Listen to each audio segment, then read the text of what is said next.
Pixar movies can generally be separated into a few categories.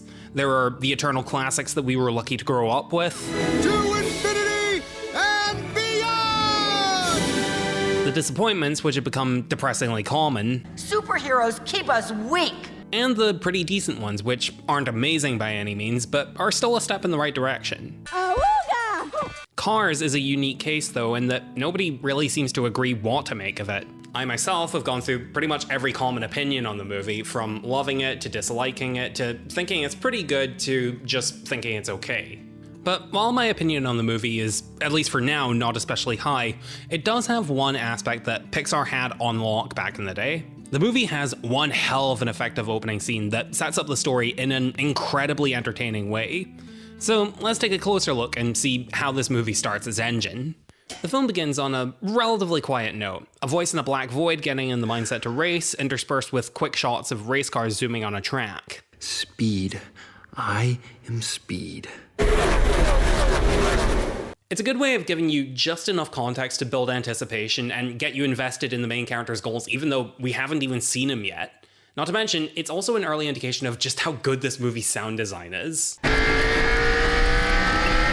Then, still in pitch blackness, we get a knock at the door, some light enters the room, and we get our first look at the film's main character, Lightning McQueen. A lot of people have their criticisms with the premise of Cars, that this world populated by anthropomorphic vehicles is a bit of an out there concept, but without any particularly unique themes or world building or even purpose to back it up. I'm not exactly the first person to say that you could very easily tell this exact same story with humans driving cars and very little would change. But if this slightly weird premise is the idea you want to go with, the movie does a good job of introducing it.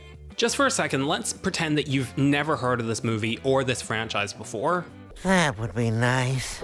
Squire! Before we know anything about the plot, the film conveys the basics that it's going to involve two elements: this character who's narrating and is apparently a racer, and cars.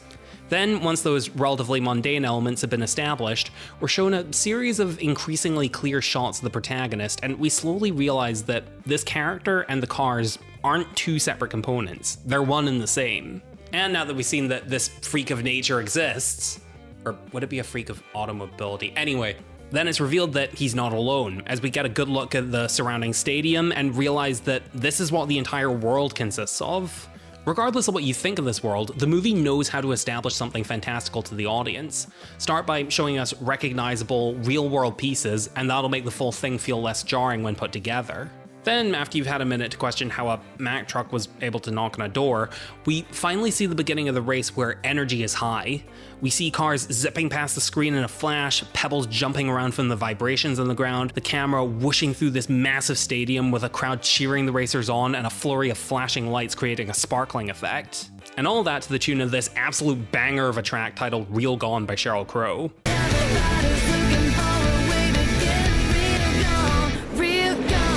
Now, in an opening scene, one of your main goals is to convey to the audience what sets your movie apart from other movies like it.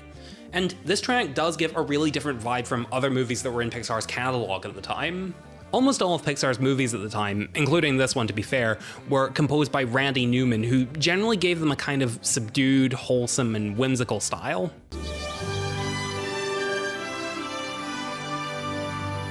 And not unlike Cars, Randy Newman always included non-diegetic song numbers, which were generally also laid back and relaxed. You got a friend in me. You got a friend in me. But for Cars, it's a very noticeable shift to open with a country rock number, and it gives the movie its own identity. The song even gets incorporated into the character introduction, with the first shot showing McQueen racing, accompanied by these lyrics. There's a new cat in town, thinks he's gonna change history. From that, we know that McQueen is a bit of a newcomer to the races, but with a lot of potential.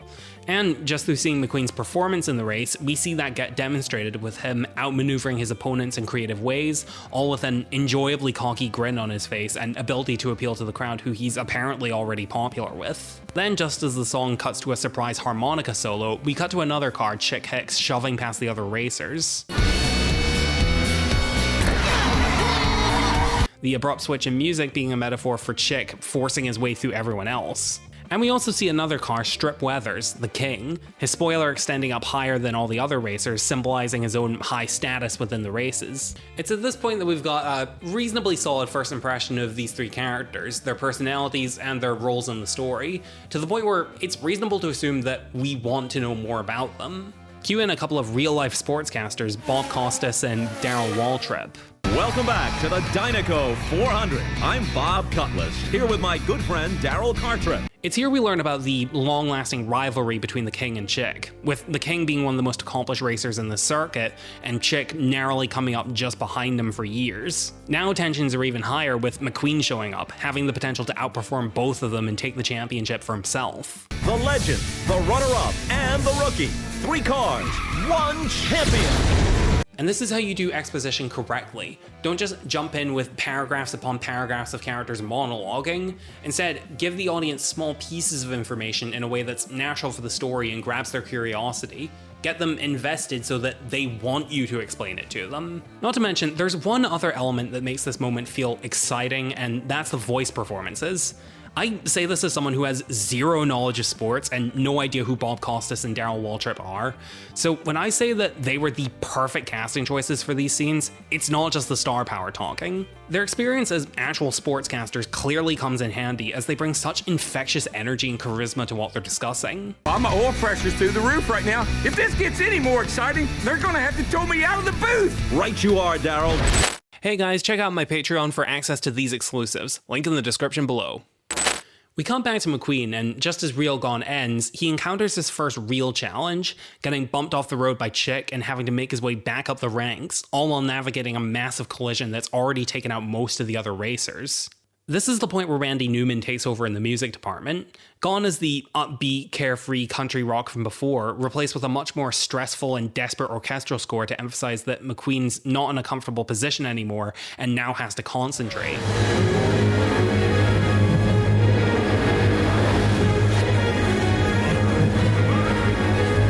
Not that it matters too much, since this is where we get to see the full extent of McQueen's abilities. Despite having to weave through a perilous crash, McQueen pulls it off like it's nothing, even escaping it in style.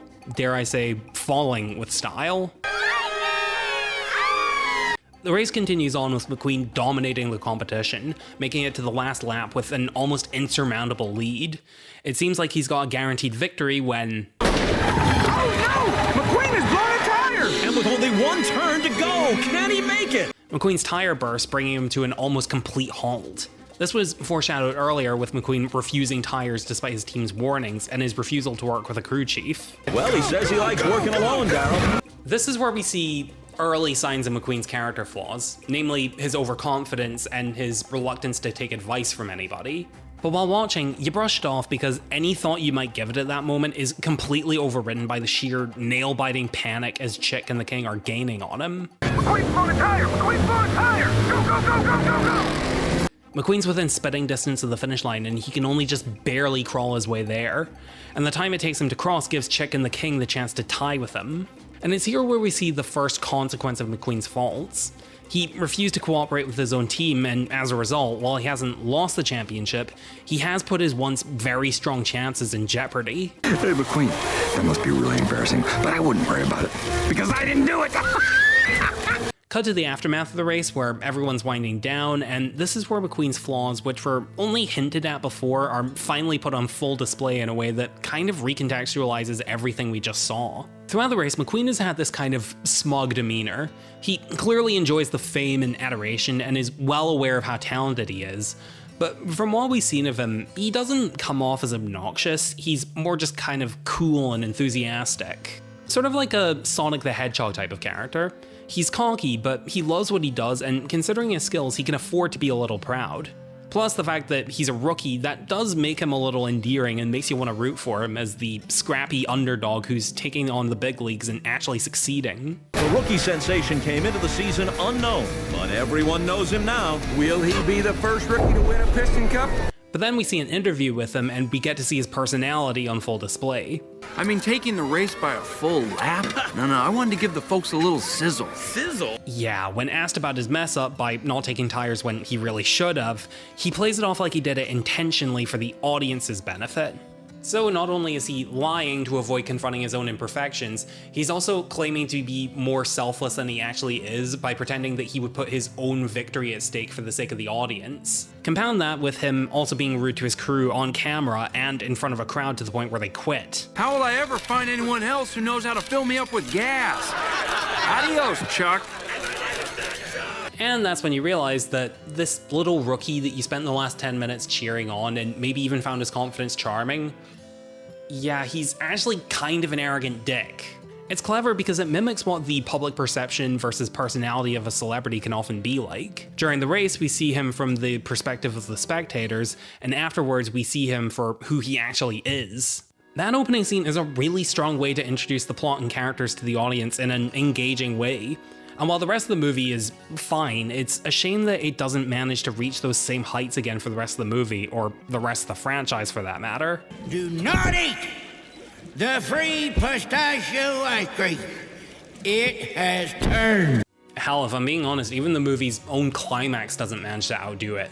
I mean, the climax is fine. I think it's a good demonstration of McQueen's character development, learning to work with a team, making use of all the advice his friends taught him. I especially like how the end of the race parallels the first race's ending. It's like a clever little twist on the opening, how McQueen stalled right at the finish line, which of course he did by accident, except this time it was on purpose to display his character growth. Figure that all out on your own, did you?